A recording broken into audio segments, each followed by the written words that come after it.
오늘도 새벽을 깨우시고 하나님 앞으로 나오신 성도님 한 분 한 분을 환영하고 축복합니다. 오늘 함께 우리가 나눌 말씀은 레위기 22장 10절에서 33절까지의 말씀입니다. 봉독은 22절까지 하겠습니다. 제가 읽겠습니다. 일반인은 성물을 먹지 못할 것이며 제사장의 객이나 품꾼도 다 성물을 먹지 못할 것이니라.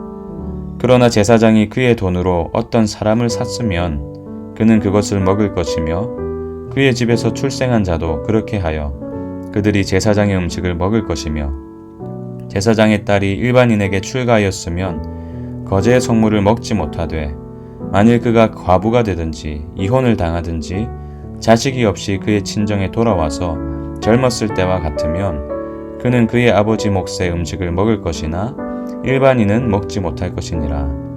만일 누가 부지 중에 성물을 먹으면 그 성물에 그것의 5분의 1을 더하여 제사장에게 줄지니라. 이스라엘 자손이 여호와께 드리는 성물을 그들은 속되게 하지 말지니 그들이 성물을 먹으면 그 죄로 인하여 형벌을 받게 할 것이니라. 나는 그 음식을 거룩하게 하는 여호와이니라. 여호와께서 모세에게 말씀하여 이르시되 아론과 그의 아들들과 이스라엘 온 족속에게 말하여 이르라. 이스라엘 자손이나 그 중에 거류하는 자가 서원제물이나 자원제물로 번제와 더불어 여호와께 예물로 드리려거든 기쁘게 받으심이 되도록 소나 양이나 염소의 흠없는 수컷으로 드릴지니 흠 있는 것은 무엇이나 너희가 드리지 말 것은 그것이 기쁘게 받으심이 되지 못할 것임이니라. 만일 누구든지 서원한 것을 갚으려 하든지 자의로 예물을 드리려 하여 소나 양으로 화목제물을 여호와께 드리는 자는 기쁘게 받으심이 되도록 아무 흠이 없는 온전한 것으로 할지니 너희는 눈먼 것이나 상한 것이나 지체에 배임을 당한 것이나 종기 있는 것이나 습진 있는 것이나 비루 먹은 것을 여호와께 드리지 말며 이런 것들은 제단 위에 화제물로 여호와께 드리지 말라. 아멘. 신앙의 본질 중 하나는 말씀에 대한 순종입니다. 그러나 많은 성도들이 순종의 실패를 경험하죠. 하나님의 뜻에 순종하는 것이 성도로서의 마땅한 삶이라는 것은 알지만 막상 삶의 현장에서는 연약한 자신을 마주하게 되는 경우가 많습니다. 왜 우리는 순종에 실패할까요? 여러 가지 요인들이 있겠지만 많은 경우에 두 가지로 그 원인이 압축되는 것 같습니다. 먼저는 하나님의 뜻이 무엇인지 명확히 알지 못하기 때문에 그래서 순종하지 못하는 경우가 있습니다. 하나님의 뜻을 알려면 말씀을 읽어야 되는데 성도들 가운데 말씀 읽기의 훈련이 참 안 돼 있는 경우가 종종 있죠. 그러다 보니 자연스럽게 불순종의 두 번째 원인으로 나아갑니다. 그것이 무엇일까요?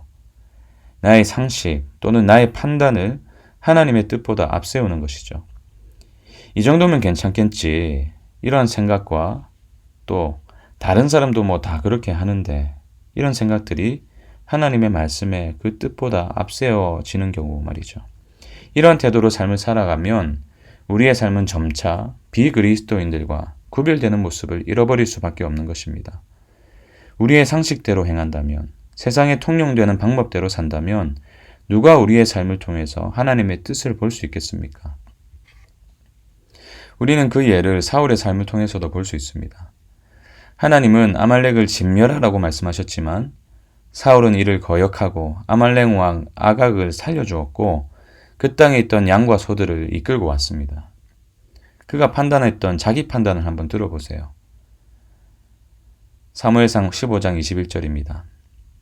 다만 백성이 그 마땅히 멸할 것 중에서 가장 좋은 것으로 길갈에서 당신의 하나님 여호와께 제사하려고 양과 소를 끌어왔나이다 하는지라. 그러나 사무엘은 그를 책망하면서 이렇게 답하죠. 15장 22절입니다. 사무엘이 이르되 여호와께서 번제와 다른 제사를 그의 목소리를 청종하는 것을 좋아하심같이 좋아하시겠나이까. 순종이 제사보다 낫고 듣는 것이 수량의 기름보다 나으니. 순종이 제사보다 낫고. 자기 판단을 앞세운 사울은 제사를 위해서, 하나님께 드려지는 제사를 위해서 양과 소를 끌고 왔다고 말했지만 하나님이 기뻐하시는 예배는 자기 판단을 버리고 순종하는 것이라고 말씀하고 있는 것이죠. 오늘 본문도 마찬가지입니다. 본문은 두 단락으로 구분되는데 먼저는 성물에 관한 규례이고 또 하나는 하나님께 드릴 제물에 관한 규례입니다. 하나님은 제사장이 아닌 자들은 제사 음식, 성물을 먹을 수 없다고 말씀하세요. 10절을 세 번역으로 읽어드리겠습니다. 제사장이 아닌 여느 사람은 아무도 그 거룩한 제사 음식을 먹지 못한다. 제사장이 데리고 있는 나그네나 그가 쓰는 품꾼도 그 거룩한 제사 음식을 먹지 못한다. 김선종 교수님이라는 분이 쓰신 책에 보면 여기에서 그 여느 사람, 일반인이란 제사장이 아닌 사람을 가리키고 또 나그네는 집 없이 떠돌아다니는 사람, 또 품꾼은 오늘날 말로 일용직이나 1년 계약직 노동자에 해당한다고 합니다. 이러한 표현을 통해서 이 단락에 나타나는 재물을 먹을 수 있는 구성원은 제사장의 가족을 말하는 것으로 볼 수 있다고 합니다. 그러니까 제사장의 가족이 아니고서는 거룩한 제사 음식을 먹을 수 없다고 규정하신 것이죠. 그 음식은 아무나 먹을 수 없는 것입니다. 하나님께 구별되어 드려진 음식이기 때문이죠. 그런데 만약에 제사장 중 하나가 선한 마음을 가지고 그 음식을 제사장의 가족이 아닌 다른 사람에게 나눠줬다고 한번 가정해 봅시다. 나그네와 품꾼은 그야말로 사회적인 약자죠. 그러니 그들이 혹시나 굶을까봐 남은 음식을 줄 수 있는 것 아닙니까? 그러나 하나님은 이를 철저히 금하셨습니다. 설령 모르고 그 음식을 먹었다고 하더라도 20%를 보태어서 제사장에게 되갚아야 한다고 말씀하시죠. 왜 이렇게 말씀하셨을까요? 22장 15절에서 16절을 보세요. 이스라엘 자손이 여호와께 드리는 성물을 그들은 속되게 하지 말지니 그들이 성물을 먹으면 그 죄로 인하여 형벌을 받게 할 것이니라.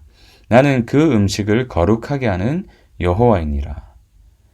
그 성물은 이스라엘 자손이, 이스라엘 백성들이 하나님께 드리는 성물입니다. 하나님께 드려진 것은 누구의 것입니까? 하나님 것이죠. 그렇기 때문에 제사장이 임의로 판단해서 이것을 제사장의 가족이 아닌 다른 이들에게 나눠줄 수가 없는 것입니다. 동기가 아무리 선하더라도 하나님의 것을 자신이 임의로 판단해서 사람들에게 줄 수 없다라고 말씀하시는 것이죠. 하나님께 드릴 제물에 관해서도 마찬가지입니다. 하나님은 흠 있는 짐승을 제물로 사용하지 말라고 명하십니다. 20절을 보세요. 흠 있는 것은 무엇이나 너희가 드리지 말 것은 그것이 기쁘게 받으심이 되지 못할 것임이니라. 흠 있는 제물을 드리면 그 예배가 하나님이 기쁘게 받지 않는 예배가 될 것이라고 말씀하세요. 왜 그렇습니까? 또다시 김선종 교수님 책에 따르면 이것은 이스라엘 사회에서 하나님께 제물을 드릴 때에 좋은 짐승은 자기가 갖고 또 병들고 좋지 않은 짐승은 제물로 드렸던 사람들이 있었다는 것을 반증하는 것이라 합니다. 여러분 실제로 말라기 1장을 보시면 병들고 흠이 많은 짐승들을 하나님께 드렸던 그런 타락한 이스라엘 모습을 고발하고 있지 않습니까? 말라기 1장 13절을 보세요.